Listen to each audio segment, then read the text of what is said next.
Ropes!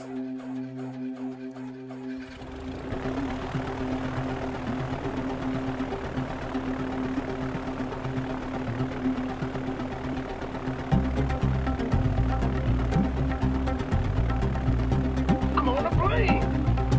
I'm on a plane!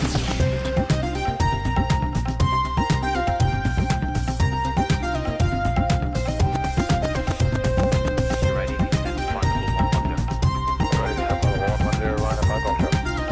Sharp 145 knots, speed to Charlie, clear direct to Branagh. Kilo 9, Kilo Delta, contact Manchester 133, that's 105, just flight. 133, 050, Michael Delta, flight.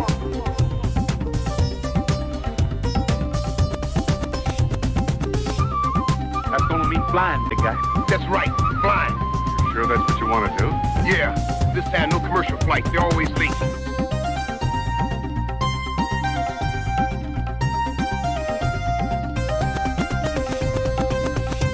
Echo Hotel, copy that time. Sorry, 201383. Go ahead. 201383, okay, to change the plan, again, here now will be stand 37 and continue fossil 3, link 3 to expect stand 37.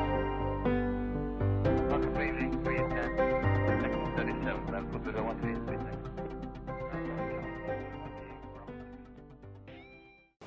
Hello Paolo, how are you doing? Very well, thank you. What have you been doing at Cranfield Airport for the last 2 days? Yeah, I came to Cranfield to renew my single engine pilot prop PPL And did you do it? rating. Yes, I did. Yeah? You glad you came here? Yeah, glad I came here, glad we had a good weather. Nice.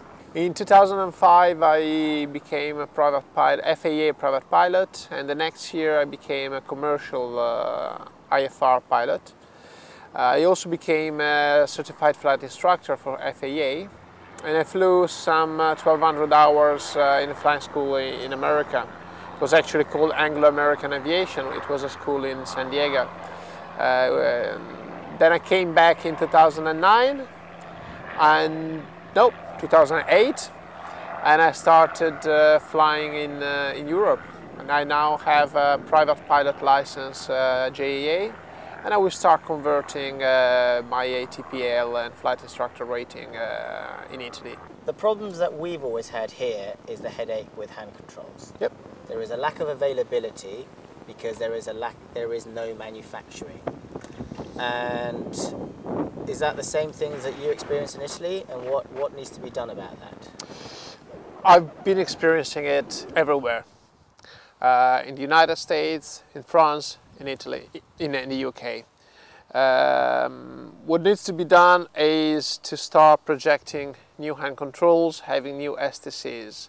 Actually, the only two, honestly, new things around is your production, your designing, which I personally, out of my experience, think is really very, very good.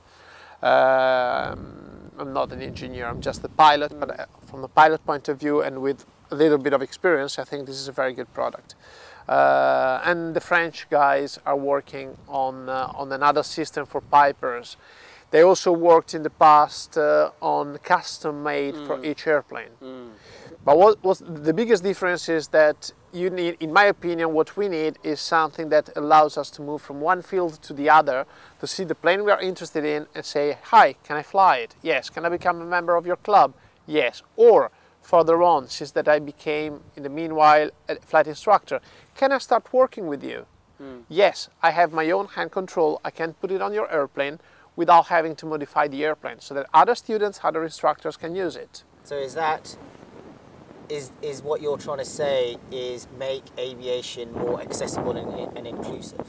Absolutely, Yeah. absolutely. And what is the attitude like in America compared to Europe when it comes to disability and aviation? Honestly, I don't think there is any special attitude for disability in America.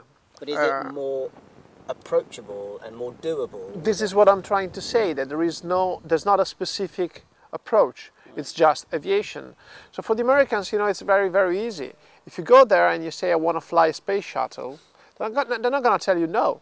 They're going to tell you, these are the standards, this is the medical you need to follow. Can you be considered fit for this medical? Yes. All right. Part 1. Part 2. We go through the training. Can you become a space shuttle pilot? Yes. Can you prove it? Yes. And you prove it, then you get a license. From your perspective as an instructor and a pilot, the way we've thought about this is for both instructor and student use. So you can teach with this from the right-hand seat, or you can fly it as a pilot from the left-hand seat, or either or. But it's also been designed to be used on a 172, a 152, a 182, a Cardinal for the Cessna, but then also the Cherokee Warrior and Arrow retractable on a Piper. And the point of it is so it's affordable. Because right now, the ones that you and I have, they're not cheap. They're not cheap at all. And it shouldn't be that we don't have the choice to just have something that we can afford to have that freedom that everyone else has. You know, I think that you and Freedom in the Air had a very wise view. You thought about a tool to allow people to fly, full stop. Which means you allow them to fly general aviation airplanes, another full stop. Now, in this way, we have the chance to fly every airplane. The biggest difference, I think, between this hand control and the others is that the others are either for Cessnas or for Pipers, and the Cessnas are not for all Cessnas, because the Union Aviation, which are, in my opinion, very good tools, they do not work on all Cessnas. They do work on all Cessnas, but the 182, because the 182, as you know, has wider pedals. So the idea of having the accessibility to any kind of plane, I think is a winning idea. Well, Paolo, we are really, really pleased that you've come to visit us, and you've driven all the way from Italy. There's the dedication and the passion to continue with your flying, and it will be a real pleasure for us to support what you're doing in Italy.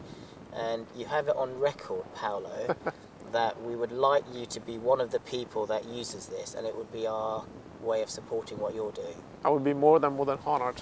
Thank you, my friend. Too long since we haven't met, and it's been amazing, and thank you for coming. And next time we fly together. I promise. On record. And you teach me. You teach me, finally. Thanks, Paolo, that's great. Well, thank you very much.